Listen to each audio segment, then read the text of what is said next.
All right, so before to continue, let's come here. I will again delete it. Okay, so we have no section added yet. I will save it, reload it again just to have the correct setup. And if I go back here, we are like this. All right, so let me maybe go remove this border. It's very annoying to have it there. So yeah, so we are like this. So now let's make it, this is like hard-coded one. So now let's make it to be like more dynamic. So first we're gonna make the heading here to be dynamic. So I'm gonna come to my code here. So we're gonna loop all of this here. So let's go with this one. So we have the H3 and we have the P right here. So I'm gonna come here. I'm gonna say for loop, and we are looping against the section that blocks because we need to access the blocks. And let's give it here a variable name of block like this, or we can even call it just FAQ. And I'm gonna grab this H3 and this P tag. I'm gonna copy them and I'm gonna add them. You know what, before to do that, let me add an else here. And this is going to be for the, in the case it is not there, so it's gonna show the hard-coded one. But in the case it is there, so we're going to have again this H3. And from here now, before to proceed, we need to verify if we are targeting the correct object. Okay, so to do so, we need to be sure that we are grabbing the type, because the type is what is going to help us to distinguish which blocks object we are targeting. So we need to be looping and use the, again, a conditional statement. In this case, I'm going to use the case statement.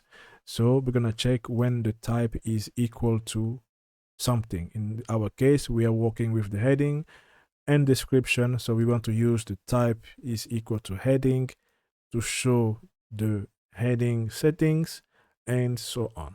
So I'm gonna come on top here and I'm gonna cut this one. Let's remove it for now. We need to use a condition right here, and this condition is going to be against the FAQ, because remember, we are looping, we're grabbing the data here and replacing that inside the FAQ, just like in normal for loop. If you do JavaScript, is the same principles. But here we're gonna grab this FAQ, but we want to access, because remember, we are looping this blocks array. Okay, so we access the section that blocks, just like we did here. So we grab the array data, we add it right here. So this become like an object. So we want now to access the type of the object. So to access that, we're going to use the array and then to access the type. Okay, and then when we access the type, it's going to give us all of the type inside the array. Okay, so that's why we need to do FAQ dot type like this, and then we need to grab the condition.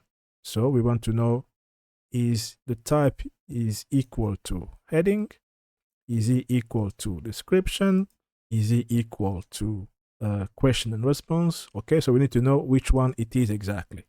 Okay, so in my case, we want first of all to check when it is equal to title heading.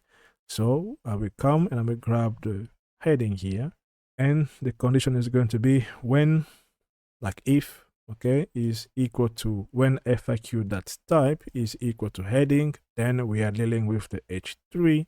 So I'm gonna copy this one, add it here, remove this else for now. Okay, and then I want to make this data to be dynamic. So what I'm gonna do, I'm gonna just to print it. So it's going to be here the variable name, we need to call that, and we need to access the settings, and then we need to access the name of our settings, because we're looking for this attribute text. So we're gonna call the block heading like this. Okay, there you go. Then we're gonna go again when the FAQ.type, this one, when is it equal to another type. So we want to double check also when is equal to the second type in object, this one. So we're gonna grab the description. So we're gonna grab that, and we're gonna say when is equal to description. And we're gonna grab the p tag here, and we're gonna add it just below the when is description, and make that code to be dynamic. And we're gonna grab the ID. Again, remember, I am in the description object. Okay, when the type is equal to description, I want to access the settings. So we're gonna go dot settings and then grab the ID data, which is going to be block description. I hope I'm making myself clear. So here is going to be FAQ, which is the variable of our for loop here.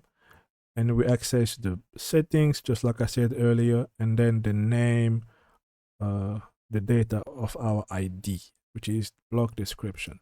So if I save it now and I go to my code and I reload, so let's go by adding the first one. If I come and click here, I add the heading. You can see the heading changed directly. Now we have FAQ, heading FAQ. I don't know why it's in the middle, but it's not to worry. And I can come here. You can say FAQ just like this and save it. Okay. And I can come here. We can add description. Okay. It did not come because it is empty. So we can say here, I am a new description, and save it, and just grab the description, make it to be below the heading, and there you go. We have our description. So now let's work on these questions and response.